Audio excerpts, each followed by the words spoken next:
Si Utol na nga ang nagugas nito mga atay balunan dahil gabi na nakauwi si Erpat. Hindi niya nga raw alam hugasan yan kaya naman tinuruan siya ni Erpat kung ano yung dumi yung aalisin niya. Medyo masama pa kasi yung pakiramdam ko ngayon mga Utol kaya si Utol talaga yung gumanap at request niya naman kasi talaga yan. Bali hindi niya lang pala basta request, siya pala ang bumili niya mismo.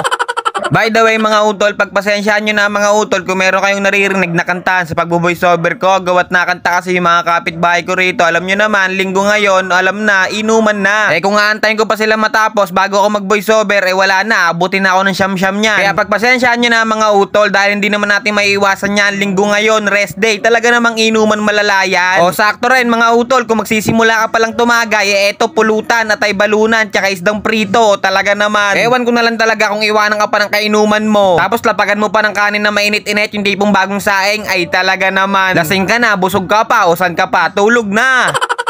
O siya, mabalik na nga tayo rito sa ginaganapan ni Utol. Nagiwa na nga siya rito ng mga sibuyas ng ganyang kalalaki lang at pinagpipit-pit niya nga lang itong mga bawang at iiwa-hiwain niya nga lang yan ng maliliit na size lang. Ay nako, lumakas pa talaga yung sounds nila mga Utol. Talaga naman, happy fiesta talaga. Pero safe lang yan, na mga kapitbahay dapat pinakikisamahan, hindi sinisiraan. Give and take ba? Give and take. O eto na, tignan nyo, kompleto na yung mga rekado natin mga Utol. Talaga naman, kaya ako na nagprinsitang magluto dito mga Utol nang gumaling-galing na tayo. Para pagpawisan ba, kaya naman inuna ko na nga rin igisa tong mga luya. Tinalo-halo ko nga lang, isinabay ko na nga rin tong bawang. Isang mabisang puta ito ngayong lulutuin ko ngayon mga Utol. Ako ang kumana kaya naman nilagay ko na nga rin tong mga sibuyas nang maigisa-igisa ko na tong solid. Nung naigisa ko na nga nang ayos yung mga sibuyas, bawang, luya, nihulog ko na nga rin tong mga atay balunan. Siyempre tatakpan ko na muna yan at aantay natin magtubig. At nung nagtubig na nga binuksan ko na at konting halo na muna bago lalagyan natin yung pamintang pino. Binagsakan ko na nga rin yan ng mga 4 na pirasong dahon ng laurel at para araw-araw kayo mag-away ng jowa mo, siguro mga 3 takal ng sandok ng toyo ilagay mo. Ay talaga naman, baka hindi lang araw-araw yan, baka maya't maya pa.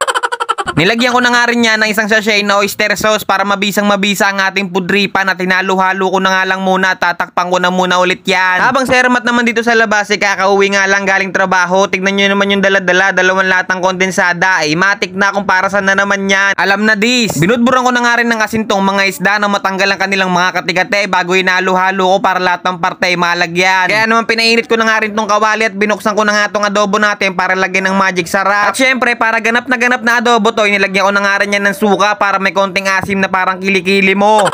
Pinakulo ko nga muna yan mga Utol bago ko halo-haloin at tinakpan ko na muna na makapagsalang nga tayo rito ng 3 pirasong isda. At habang piniprito pa nga nila yung sarili nila dyan, binuksan ko nga ulit to at nilagyan ko nga muna ng tubig. Sabihin na natin 1 basong tubig mga Utol, gawat 2 kalahati na ilagay ko. Ay very good naman tong mga isda na to, naiprito nila ang kanilang mga sarili kaya naman inihahon ko na at nilagay ko na nga rin tong pangalawang salang. Pagkatapos binuksan ko na nga ulit tong adobo natin. Kapag ganyan na yung tsura mga Utol, matik na ilagay na tong mga patatas. Isang kuluan na nga lang ang mangyayari dyan mga Utol at husgahan na natin yan. Kaya balikan na natin ulit yung isda rito. Ay talaga naman very good sila. Naiprito talaga nila yung kanilang mga sarili.